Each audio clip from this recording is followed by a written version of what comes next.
Hello and welcome to Living in the Lehigh Valley, where our focus is your health and wellness. I'm your host, Brittany Sweeney. Folks who suffer from balance issues risk falling, which can lead to serious injuries. As we age, our balance declines and the potential for falls becomes more acute. Even younger people can face balance problems from different medical conditions or injuries. Here to help us balance it all out is our own Grover Silcox. Grover, always wonderful to see you. Great to be here, Britt. A little fun play on words for a very serious issue. That's right. Actually, losing one's balance can be very risky. The CDC reports that 1 in 5 falls leads to severe injury, primarily broken bones and head injury. And you're right, balance does decline with age. According to Harvard Health Publishing, there are an estimated 36 million falls every year among folks who are age 65 and up. And that can be a scary situation. Is there any way to combat it or kind of lower your risk for falling? Medical experts tell us that there are lots of ways to improve balance and prevent falls. I visited with one of Lehigh Valley Health Network's outpatient rehabs to speak with a physical therapist and his patient to learn more. Sure, what'd they have to say? Oh, they gave me a lot of insights. According to the experts with whom I spoke, first, it's important to recognize that you have a balance issue.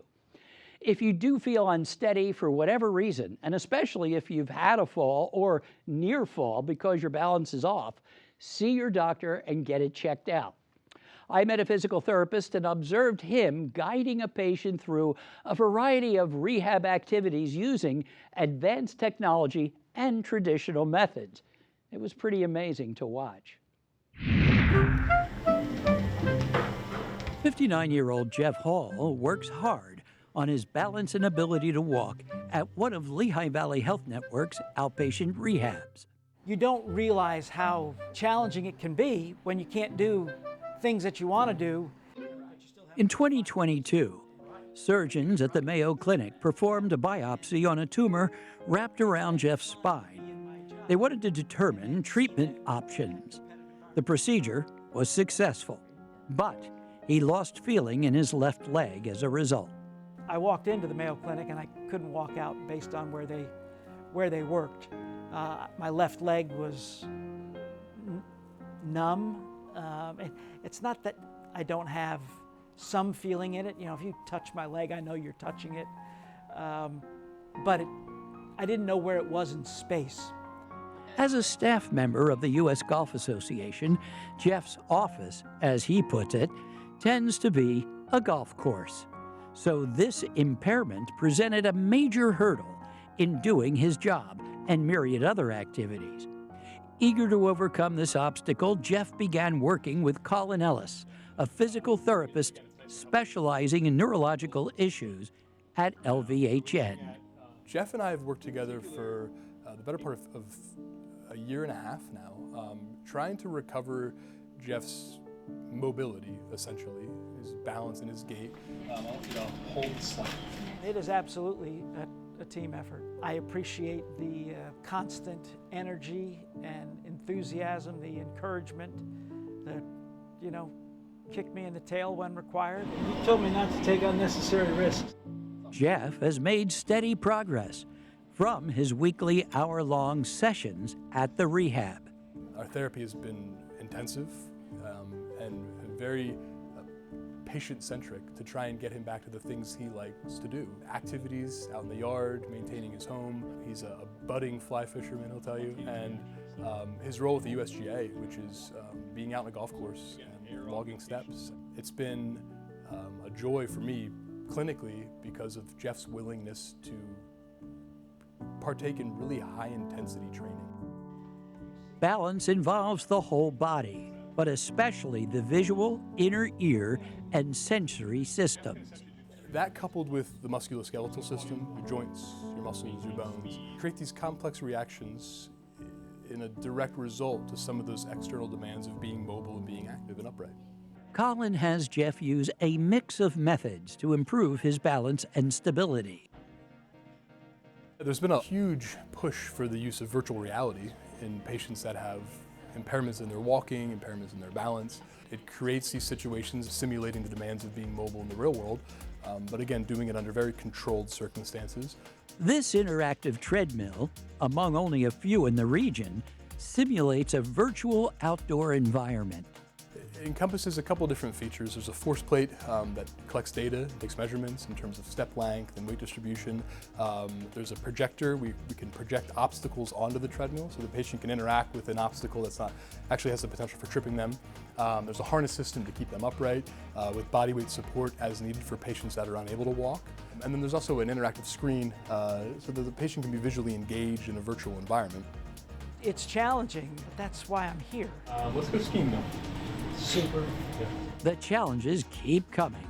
Next up, Jeff tests his balance on the slopes with the Virtualis system. It's a wearable headset that creates virtual environments, and then we can station the patient on a sort of a force plate that measures sway patterns or can create intentional changes in base of support, and then we can measure how the patient reacts to that. So we're very much about immersion here, putting the patient in a situation they would never choose to put themselves in, and then letting them kind of figure it out. I want you to do some of those graduated hip. We use some of the basic classic tools as well, things that change the compliancy of the surface underneath the patient, tweaked, for lack of a better word, to create more natural challenges that you'd have to encounter out in the real world. According to Jeff, he's had a few falls. I have had a few falls, some when I was fishing. I've had a couple at home where, again, trying to be a little more independent than maybe I should, getting on my stationary bike. Fortunately, Jeff's falls were minor, but falling remains a serious issue in general, and especially for folks over 65. So what risks do we have as we age?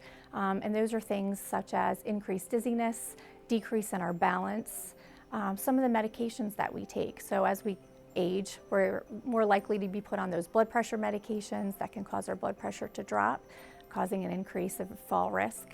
Our overall general health and wellness, strength in our muscles decrease as we age, and feet problems, things like that can affect our stability.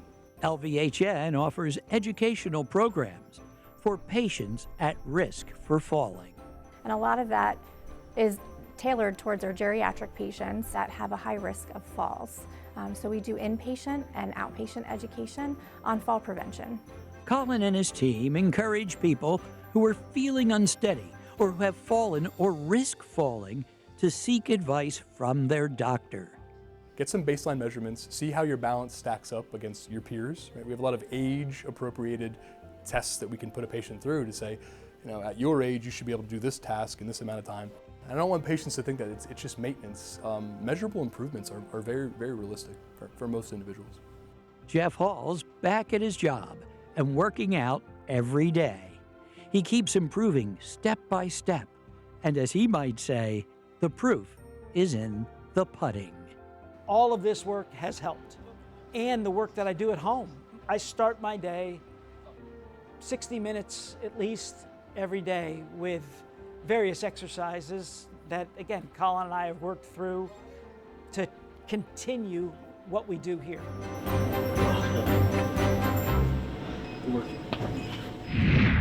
According to the CDC website, more than 800,000 patients a year are hospitalized because of a fall injury, most often because of a head injury or hip fracture. Jeff says he's come a long way since he and Colin started working together. He's got a ways to go, but he's determined to reach his goal. And Colin and his colleagues want people to know that no matter what your age, you can improve your balance, especially if there's a risk of falling.